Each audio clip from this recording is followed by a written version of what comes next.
Censor board കടുംവെട്ട് നിർദ്ദേശിച്ച ഹാൽ സിനിമയിൽ ഹൈക്കോടതി മാറ്റം നിർദ്ദേശിച്ചത് 2 എണ്ണത്തിന് മാത്രം.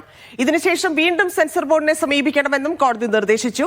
നിർദ്ദിഷ്ട മാറ്റങ്ങൾ വരുത്തിയാലും എ സർട്ടിഫിക്കറ്റ് മാത്രമേ നൽകൂ എന്ന സെൻസർ ബോർഡ് ഉത്തരവും കോടതി റദ്ദാക്കി. ഇതിനെതിരെയാണ് നിർമ്മാതാവും സംവിധായകനും ഹൈക്കോടതിയെ സമീപിച്ചത്. അനുകൂല വിധിയാണെന്നും അടുത്ത മാസം ആദ്യത്തിൽ ചിത്രം തിയേറ്ററുകളിൽ എത്തിക്കുമെന്നും സംവിധായകൻ റഫീഖ് ബീര പറഞ്ഞു. അനുകൂലമാണ്. കറക്റ്റായിട്ടുള്ള ഓർഡർ നമ്മൾ കയ്യിൽ കിട്ടിയാലേ അതിൻ്റെ ഉള്ളടക്കം എന്താണെന്ന് അറിയുള്ളൂ. ഇപ്പോൾ നമ്മൾ എല്ലാവരും കേട്ട പോലെ തന്നെ നമ്മളും കേട്ടിട്ടുള്ളൂ. നമ്മളെ വക്കീൽ ഓർഡറിന് വേണ്ടി വെയിറ്റ് ചെയ്യുന്നുണ്ട്. ധ്വജ പ്രണാമം എന്നൊരു വാക്ക്, ധ്വജ പ്രണാമം എന്നുള്ള വാക്ക് കട്ട് ചെയ്യാനും, പിന്നെ അതുപോലെ തന്നെ ഞങ്ങൾ കോടതിയിൽ പറയുന്ന ഒരു മത പരിവർത്തനത്തിൻ്റെ ഒരു കണക്കുണ്ട്. ഓരോ മതവിഭാഗങ്ങളും ആരൊക്കെ എത്ര പേരെ മതം മാറ്റിയിട്ടുണ്ടെന്നുള്ളൊരു കണക്ക്, ആ കണക്കിനെയും മാറ്റാനാണ് പറഞ്ഞിട്ടുള്ളത്. ആ കണക്കും ധ്വജപ്രണാമം മാറ്റാനാണ് കോടതി. അത് മാറ്റിക്കഴിഞ്ഞിട്ട് സബ്മിറ്റ് ചെയ്താൽ 14 ദിവസത്തിനുള്ളിൽ തീരുമാനമെടുത്ത് പടം റിലീസ് ചെയ്യണമെന്നാണ് കോടതി പറഞ്ഞത്. അപ്പോൾ ബഹുമാനപ്പെട്ട ഹൈക്കോടതിയുടെ ഒരു ഓർഡർ നിഷേധിക്കാൻ സെൻസർ ബോർഡിന് കഴിയില്ല.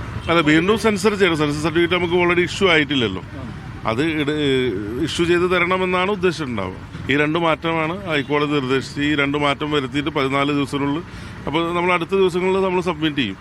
മാക്സിമം 14 ദിവസത്തിനുള്ളിൽ തീരുമാനമെടുത്ത് പ്രദർശനാനുമതിയാണ് ഓർഡറിൻ്റെ.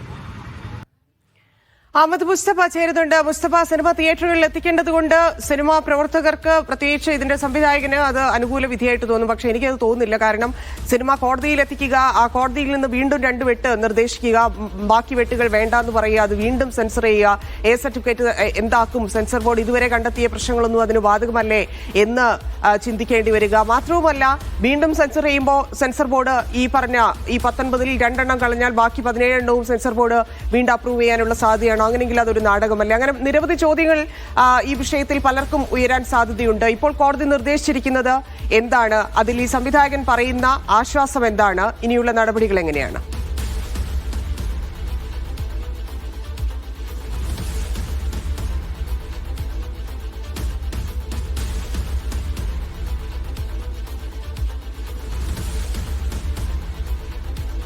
യെസ്, മുസ്തഫയിലേക്ക് വരാം. ഹാലിൽ കടും വെട്ടില്ല എന്നാണ് കോടതിയുടെ ഭാഗത്തു നിന്ന് 2 കാര്യങ്ങൾ, ധ്വജപ്രണാം ഉൾപ്പെടെ 2 കാര്യങ്ങൾ മാത്രമാണ്, ഒരു കോടതി സീനും, അങ്ങനെ 2 കട്ടുകൾ മാത്രമാണ് കോടതി നിർദ്ദേശിക്കുന്നത്.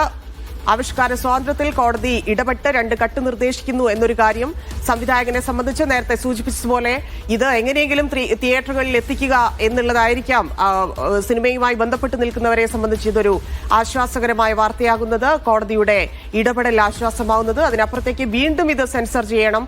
ആ സെൻസറിങ്ങിൽ ഇപ്പോൾ കണ്ടെത്തിയിരിക്കുന്ന പ്രശ്നങ്ങളൊന്നും, ബീഫ് ബിരിയാണി ഉൾപ്പെടെയുള്ള വിഷയങ്ങളൊന്നും സെൻസറിന്റെ മുന്നിൽ വരില്ലേ? അത് വീണ്ടും കട്ട് ചെയ്യാൻ ആവശ്യപ്പെടില്ലേ എന്നൊക്കെയുള്ള ചോദ്യങ്ങൾ നിലനിൽക്കുകയാണ്. അതിൽ കോടതി ഉത്തരവ് പ്രകാരം സെൻസർ ബോർഡിന് ആ നിർദ്ദേശത്തിൽ മാത്രം, അതനുസരിച്ചുകൊണ്ട് മാത്രമേ നീങ്ങാൻ സാധിക്കുകയുള്ളൂ എന്നൊക്കെയുള്ള ചോദ്യങ്ങൾ നിലനിൽക്കുന്നുണ്ട്. അഹമ്മദ് മുസ്തഫ ചേരുന്നുണ്ട്. മുസ്തഫ, ഇതെങ്ങനെയാണ് സംവിധായകന് ആശ്വാസകരമാവുന്നത്? ഈ 2 വാക്കുകൾ കട്ട് ചെയ്താൽ തീരുന്ന പ്രശ്നമാണോ സെൻസർ ബോർഡ് ഉന്നയിച്ചിരിക്കുന്നത്? വീണ്ടും ബോർഡിന് മുന്നിലേക്ക് ഇത് എത്തുമ്പോൾ നേരത്തെ പറഞ്ഞിരിക്കുന്ന 19 എണ്ണം ഇല്ലാതാകുമോ?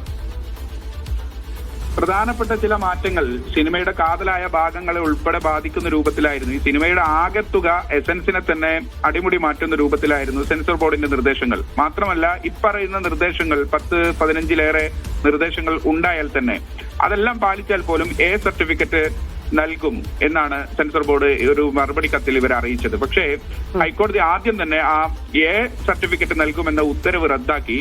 ഒപ്പം തന്നെ പ്രധാനപ്പെട്ട ചില മാറ്റങ്ങൾ നിർദ്ദേശിക്കുകയും ചെയ്തു.